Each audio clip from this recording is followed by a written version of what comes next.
নমস্কার বন্ধুরা, তোমরা সবাই কেমন আছো? আশা করি তোমরা সবাই খুব ভালো আছো। কুকিং ভিলেজ ফুডে তোমাদের সবাইকে স্বাগত জানাই। বন্ধুরা, আজ বানাবো শীতকালীন আমার স্পেশাল সুন্দর সুস্বাদু একটা পিঠের রেসিপি। আশা করি তোমাদের ভালো লাগবে, আর ভালো লাগলে শেষ পর্যন্ত দেখার অনুরোধ হলো। আর হ্যাঁ বন্ধুরা, ভিডিওটা ভালো লাগলে ভিডিওতে অবশ্যই একটা লাইক কমেন্ট শেয়ার করো, আর প্লিজ চ্যানেলটিকে সাবস্ক্রাইব করে দিও। তাহলে চলো আজকে ঠিক কী পিঠে বানাবো। আজ বানাবো বন্ধুরা চুষি পিঠা। আর হ্যাঁ, এই চুষি পিঠা কিভাবে বানাবো তোমাদের সঙ্গে খুব সহজভাবে রেসিপিটা শেয়ার করব। এই চুষি পিঠা করার জন্য ফার্স্টে যেটা করতে হবে সেটা হচ্ছে বন্ধুরা একটা সুন্দর সফট একটা ডো তৈরি করে নিতে হবে। তার জন্য যেটা করতে হবে, প্রথমেই আমি একটা গ্যাসে কিন্তু কড়াই বসিয়ে নিই, আর তাতেই প্রথমে যেটা দিতে হবে সেটা হচ্ছে 2 কাপ জল। আর হ্যাঁ বন্ধুরা, জলটা খুব ভালোভাবে ফুটে এলে তাতে দিয়ে দেবো পরিমাণ মতন লবণ। তারপর যেটা দেবো সেটা হচ্ছে 1.5 কাপ চালের গুঁড়ো। আর হ্যাঁ বন্ধুরা, এই চালের গুঁড়োটা দিয়ে ঠিক এইভাবে নেড়ে চেড়ে, হালকা লো আছে কিন্তু এইভাবে নেড়ে চেড়ে নিতে হবে, আর এরকম একটা সুন্দর সফট ডোয়ে পরিণত হবে। আর দেখো বন্ধুরা, আমি হাত দিয়ে তোমাদেরকে একটু দেখাচ্ছিলাম যে আমাদের পিঠে তৈরি করার জন্য ডোটা একদম ঠিকঠাক তৈরি হয়েছে কিনা, সেটাই কিন্তু আমি দেখছিলাম। আর হ্যাঁ বন্ধুরা, ডোটা একদমই ঠিকঠাক তৈরি হয়ে গেছে। তারপর বন্ধুরা একটা থালাতে নামিয়ে নিতে হবে, আর কিছুক্ষণের জন্য ঠান্ডা করে নিতে হবে।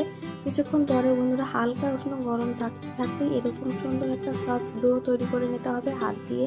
দেখো বন্ধুরা, এরকম একটা সুন্দর সফট ডোয়ে পরিণত হয়ে গেছে। তারপর এই ডোয়ের উপরে 1 চামচ সাদা তেল মাখিয়ে আবারও বেশ ভালো করে ডোটাকে মাখিয়ে নিয়ে তারপরে আমি এরকম একটা ভেজা সুতির কাপড় দিয়ে ঢেকে রেখে দেবো কিছুক্ষণের জন্য। এইভাবে যদি ঢেকে রাখা যায় কিছুক্ষণের জন্য, তাহলে বন্ধুরা এই ডোয়ের ওপরটা কিন্তু শুকিয়ে যাবে না। আর এই যে দেখো বন্ধুরা, বেশ কিছুক্ষণ পরে আমি এখন চলো পিঠেগুলো তৈরি করব।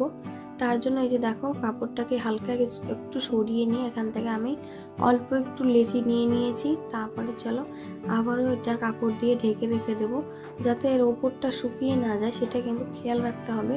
তারপরে চলো এরকম একটা পিঠে তৈরি করার জন্য এরকম একটা আমি পিঁড়ি নিয়েছি, আর পিঁড়িতে ঠিক অল্প অল্প লেচি নিয়ে ঠিক হাত দিয়ে ঠিক এইরকম দড়ির আকারে কিন্তু প্রথমে যেটা করতে হবে সেটা হচ্ছে এইভাবে হালকা শুকনো আটা ছড়িয়ে নিয়ে তাতে ঠিক এইভাবে লেচি নিয়ে অল্প অল্প লেচি নিয়ে ঠিক দড়ির আকারে লম্বা করে কিন্তু প্রথমে এটাকে তৈরি করে নিতে হবে।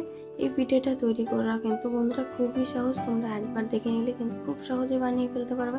দেখো বন্ধুরা, ঠিক এইভাবে দড়ির আকারে আমি বেশ কতগুলো বানিয়ে নিয়েছি। এই যে দেখো, লম্বা করে বেশ দড়ির মতন দেখতে লাগছে, বেশ কিছুটা চাউমিনের মতন বলতে পারো। তারপরে চলো হাত দিয়ে ঠিক এইভাবে অল্প একটু করে নেব, আর এই হাতের তালুর সাহায্যে আমি এই পিঠেগুলোকে তৈরি করবো, চুষি পিঠাগুলোকে। এই যে দেখো বন্ধুরা, খুবই সহজ, তোমরা একবার দেখে নিলেই বানিয়ে ফেলতে পারবে। জানি প্রথমবার একটু মোটা হবে, যাই হোক কোনো ব্যাপার না, বানাতে বানাতে কিন্তু তোমাদেরও খুব সহজ সুন্দর পিঠে তৈরি হয়ে যাবে। যাই হোক বন্ধুরা, এটা কিন্তু খুব কঠিন একটা কাজ নয়, খুবই সহজ। একবার তোমরা ট্রাই করবে তাহলে দেখবে তোমাদের পিঠেটাও খুব সুন্দর তৈরি হয়ে যাবে। আর এই যে দেখো, এইভাবে আমি সমস্ত পিঠেগুলো কিন্তু তৈরি করে নিয়েছি। এই যে দেখো বন্ধুরা, চুষি পিঠাগুলো কিন্তু আমার কাটা হয়ে গেছে। আর হ্যাঁ বন্ধুরা, এই পিঠেগুলো তৈরি করতে কিন্তু আমার বেশ লাগে, আমার খুব ভালো লাগে এই পিঠেগুলো তৈরি করতে। তোমাদের কেমন লাগে সেটা অবশ্যই কমেন্ট করে জানাতে ভুলো না। সবগুলো চুষি পিঠা কিন্তু আমার তৈরি করা হয়ে গেছে। আর চলো বন্ধুরা, এখন এগুলোকে রান্না করার পালা। রান্নাটাও কিন্তু খুবই সিম্পল, খুবই সহজ, একবার দেখলেই কিন্তু তোমরাও বানিয়ে ফেলতে পারবে এরকম সহজ একটা রেসিপি। আর হ্যাঁ বন্ধুরা, এই পৌষ পার্বণে কিন্তু অবশ্যই তোমরাও বানিয়ে ফেলো এইরকম সুন্দর সুন্দর চুষি পিঠার রেসিপি। আশা করি তোমাদেরও ভালো লাগবে। আর চলো, তার জন্য প্রথমে যেটা করতে হবে, এখন আমি কড়াইয়ে কিন্তু 2 চামচ ঘি দিয়েছি, আর এতে দিয়ে দিলাম বেশ কিছুটা কাজুটা বেশ ভালোভাবে হালকা করে ভেজে নিয়েছি, তারপরে তুলে নিয়েছি। তারপর যেটা করতে হবে সেটা হচ্ছে, এখানে আমি 2 লিটার গরুর দুধ দিয়েছি, জাল করে নেব। তারপর বন্ধুরা, এখানে 4টি মুখ কাটানো এলাচও দিয়ে দিলাম। তারপরে বেশ কিছুক্ষণ কিন্তু দুধটাকে জাল করে নিতে হবে। আর হ্যাঁ বন্ধুরা, এখানে আমি 2 লিটার দুধটাকে জাল করে প্রায় 1.5 লিটারে করে ফেলেছি। তারপর এখানে আমি দিয়ে দেবো স্বাদ অনুযায়ী চিনি। এখানে আমি 1.5 বাটি চিনি দিয়েছি, তোমরা চাইলে এখানে 1 বাটিও দিতে পারো, মানে মিষ্টিটা তোমরা তোমাদের স্বাদ অনুযায়ী এখানে দেবে। তারপর বন্ধুরা 4 থেকে 5 মিনিট এই দুধ আর চিনিটাকে জাল করে নেব। আর হ্যাঁ বন্ধুরা, 4 থেকে 5 মিনিট কিন্তু মিডিয়াম টু লো আছে বেশ ভালোভাবে দুধটাকে জাল করে নিয়েছি।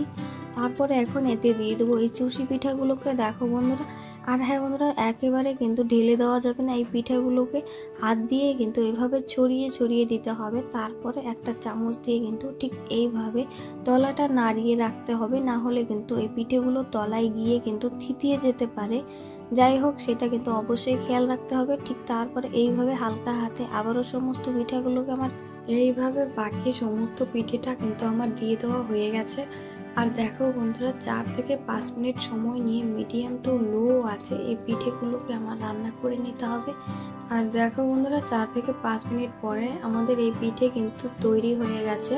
আর এখন এতে কিন্তু নামিয়ে নিতে হবে। যাই হোক, নামানোর আগে এখানে আমি সেই ভেজে রাখা কাজুগুলোকে দিয়ে দিলাম। তোমরা চাইলে এখানে কিশমিশও দিতে পারো আর বাকি অন্য কিছুও দিতে পারো। যাই হোক, এখানে শুধুমাত্র আমি কাজুই ব্যবহার করছি। দেখো বন্ধুরা, এই চুষি পিঠা কিন্তু তৈরি হয়ে গেছে। এখন নামিয়ে নেব। আর হ্যাঁ বন্ধুরা, অবশ্যই খেয়াল রাখতে হবে পিঠেটা কিন্তু খুব বেশি যেন ঘন তৈরি না হয়ে যায়, একটু যাতে রস থাকে সেটাও তোমরা দেখে তবেই কিন্তু নামিয়ে নেবে। এই যে দেখো বন্ধুরা, তারপরে আমি একটা প্লেটে তুলে নিয়েছি। আর দেখো বন্ধুরা, খুবই সুন্দর দেখতে লাগছে, একটা পিঠেও কিন্তু ভেঙে যায়নি। পারফেক্টলি একদম দুধটা বেশ ভালোভাবে জাল করে নেবে, তারপরে কিন্তু পিঠেগুলোকে দেবে। তা যদি না করো তাহলে কিন্তু পিঠেগুলো ভেঙে যেতে পারে। আর দেখো বন্ধুরা, দুধটা বেশ ভালোভাবে জাল করে নিয়ে তারপরেই কিন্তু আমি এখানে পিঠেটা দিয়েছিলাম। আর দেখো, তার রেজাল্ট একটা পিঠেও কিন্তু ভেঙে যায়নি, খুব সুন্দর কিন্তু তৈরি হয়েছে। আর এইরকম সুন্দর সুন্দর টুসি পিঠার রেসিপি তোমাদের ভালো লাগলে অবশ্যই কমেন্ট করে জানাতে ভুলো না। আর এখন দেখো বন্ধুরা, ঠান্ডা হয়ে যাবার পরে আমি চামচে তোমাদেরকে তুলে দেখাচ্ছি। দেখো কতটা পারফেক্টলি তৈরি হয়েছে, একটাও পিঠেও কিন্তু ভেঙে যায়নি। আর দেখো বন্ধুরা, খুব বেশি যে গাঢ় ঘনত্ব তৈরি হয়ে গেছে সেটাও কিন্তু হয়নি।